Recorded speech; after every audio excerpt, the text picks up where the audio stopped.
Welcome back to another base tour. I call this base the Green Forest Base or something. Just gonna walk around.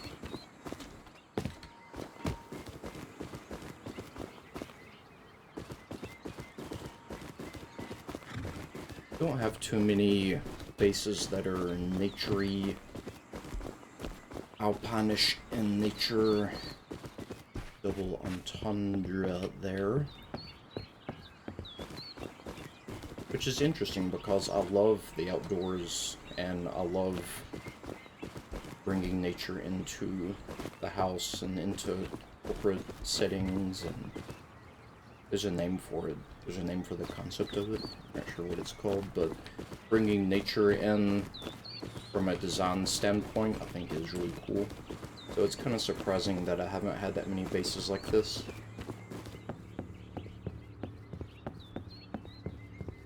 Alright, look, I know I haven't started this video off with the best intro, but I'm autistic and ADHD, so this is what y'all get and what you came for, because along with the base building, you also get my rambles.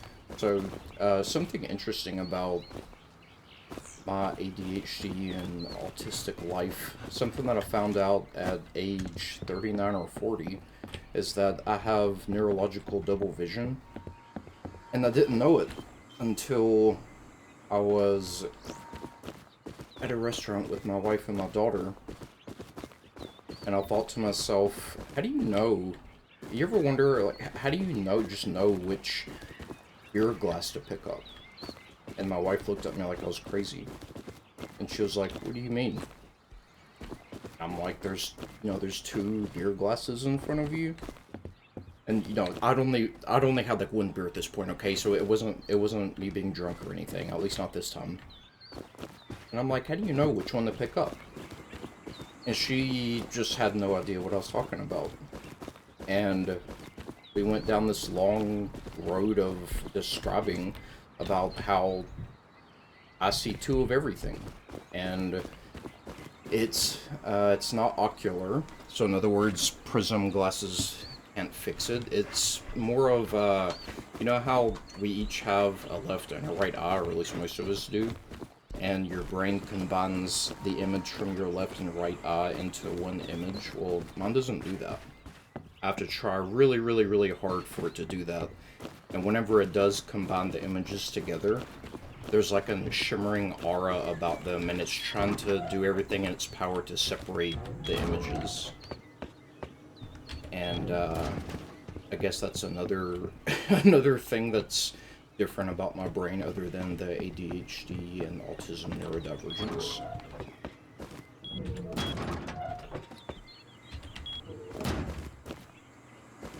I've been wanting to put elevators in a base for a while. I didn't quite get it to where I wanted it this way, but I do have these little tunnel things where you go through the elevators like this. They don't actually work. You just go through them because they look cool. I'm gonna make a base that's designed around elevators like this. Making it so that you can put, well, first off, adding wallpapers to the game, amazing. Making it so that you can put wallpapers on the outside of your base as long as you turn the walls around, even more amazing.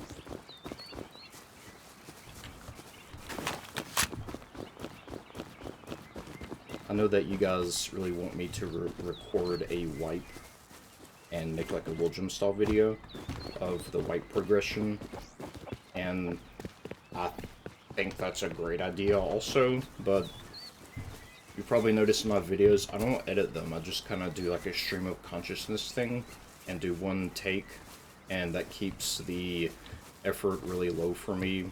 Not saying that I don't want to put effort into my YouTube channel, but whenever you have ADHD, it's really hard to invest in things that have lots of steps and require lots of coordination and planning. So if I were to record a whole wipe, I would have to edit the video, and that sounds like a complete nightmare to me. So that's why I haven't did it yet. But I do agree that it's a great idea, and it probably would be interesting. But I just wanted to do some hashtag real talk with y'all.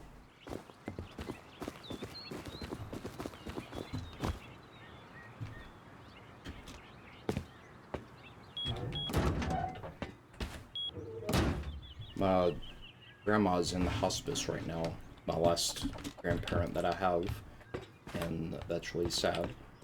First, their grandparents I lost quite suddenly, so there was no lingering like cancer battles or anything like that. So this one's been a lot different on me emotionally.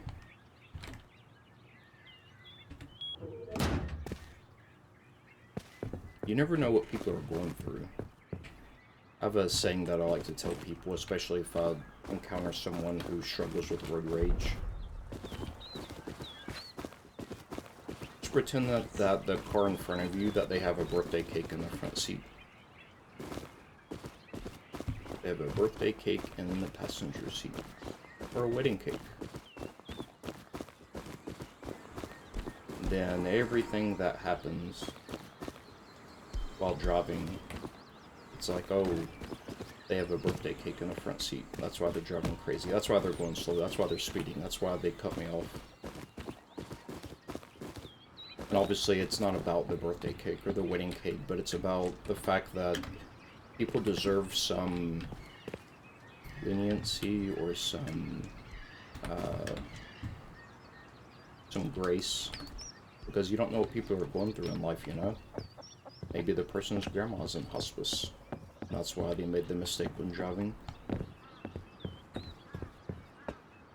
This isn't supposed to be a sad video. I just want y'all to know that. I just, whenever you're autistic, some people with autism are able to do what's called masking, which is whenever they change their personality to try to be more normal.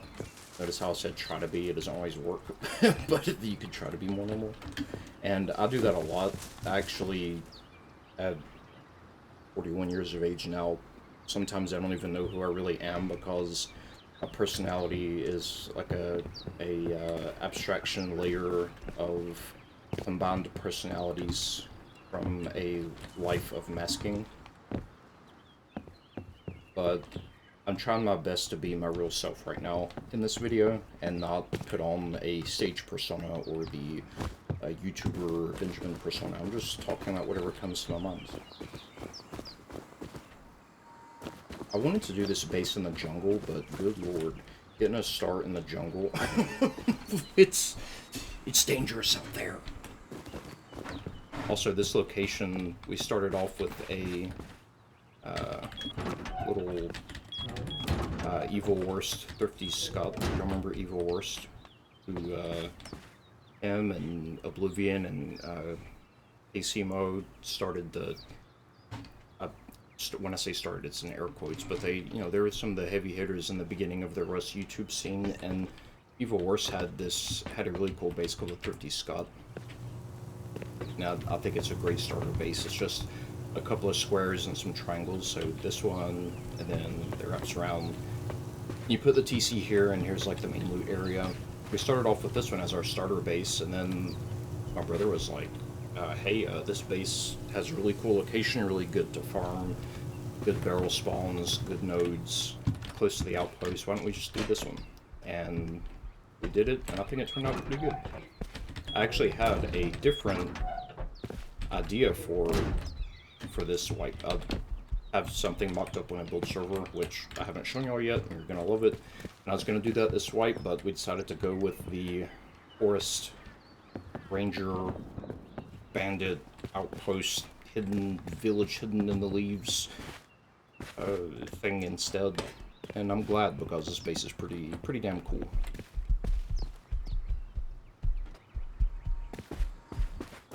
So the main base is in the center, and then there's our external TCs actually wrap all the way around it. So you see how there's like a platform, what is it called? Walkway terrace. It has a better name than that, something that sounds a lot cooler. Walkway terrace. My wife would be able to tell me. She's really good with knowing the words that I mean whenever I can't remember them. But I had the idea of putting a walkway like this all the way,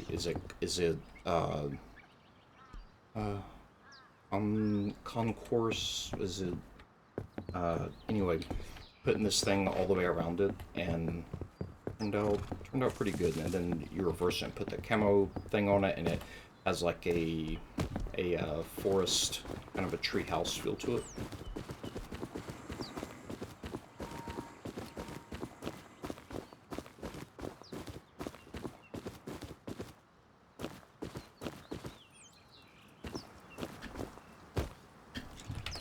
Also, as I know I'm talking about autism and ADHD a lot in this video. Look, I'm sorry, okay, I'm sorry. It's really interesting to me because I went for most of my life until age 40 before I found out I was autistic.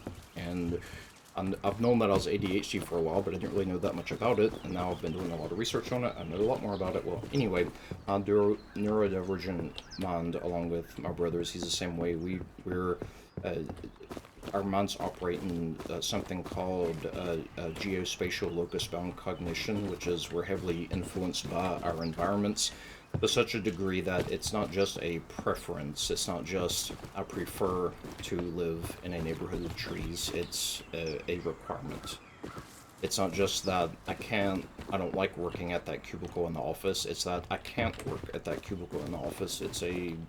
Something happens to my mind based on the geospatial orientation and feng shui flow of the design elements and symmetry of the spaces that I occupy. And the reason I'm telling you this is because my rust bases are like that also. If they don't feel right, and they don't start in the right location, and they don't, if the environment and landscape doesn't feel right to me, I can't play Rust there. I just can't.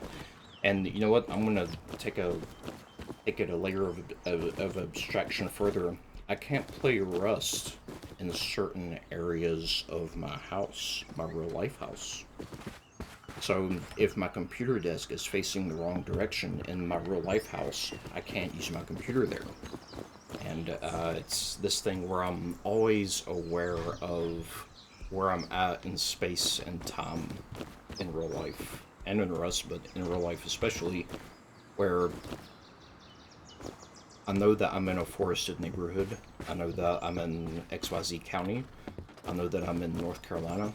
I can picture in my head the population coefficients around me, how densely populated the area is, how natural looking, how naturey, how deciduous the area is. All of that is living in my mind all the time, and I'm constantly aware of it. So I know that I'm up on a hill on my house in a forest. I know that all the time, and it's always in my mind. And whenever I was shopping for my house, which, okay, I'm not saying that my real life house looks like one of my Rust bases. I'm not saying that. But it kind of does a little bit. And whenever I was shopping for houses 10 years ago, I looked at like 60 houses. The realtor hated me, and rightly so. And I finally found this one house, and I walked inside it. I wasn't going to look at it because it was ugly on the outside, but the location was amazing. And then I went on the inside of it, and I was like, tell me where to sign. Tell me where the papers are. Tell me where to sign. And it's that degree of and the harmony of my environment and how it meshes into how it interpolates in the inside of my brain is extremely of utmost importance. And that might be hard to, I don't know if I'm explaining this very well, but it's powerful stuff. It's extraordinarily powerful.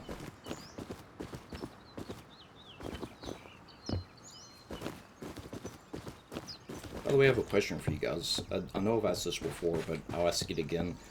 How important is it to you as viewers that I make my bases on an actual vanilla Rust server? Because I have so many ideas, so many bases that I've made on build servers that y'all never get to see. And they're just as amazing as some of the other, I'm saying amazing because y'all say they're amazing. Some of these bases are as amazing as my others, but you never see them because they live on build servers. And if I were to make videos of bases that I've made on build servers that are entirely possible to create in vanilla, but I didn't actually play the wipe and make them, does that change it To me, it does. That's why I play on vanilla servers and make bases like this on vanilla servers. I do that because I think it does matter. But I've heard some people say that it doesn't matter, and they would love to see the base on a build server, and that just the creativity aspect of it alone is enough. So tell me your thoughts in the comments.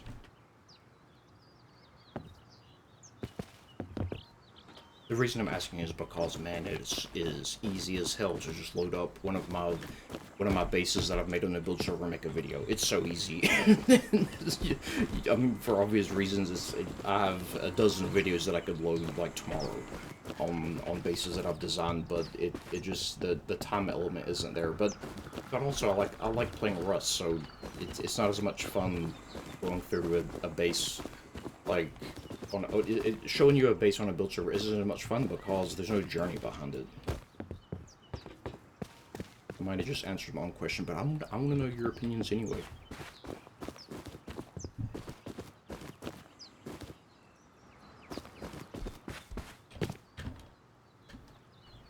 Say hi, Jeremy.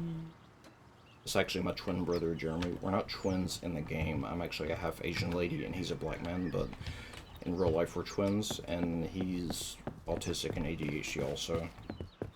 So he also has a neurological double vision where you see two of everything, and you think it's normal for your whole life, and then all of a sudden one day you ask your wife, isn't it interesting how you automatically know which beer to choose because there's two of everything, and you find out that's not normal.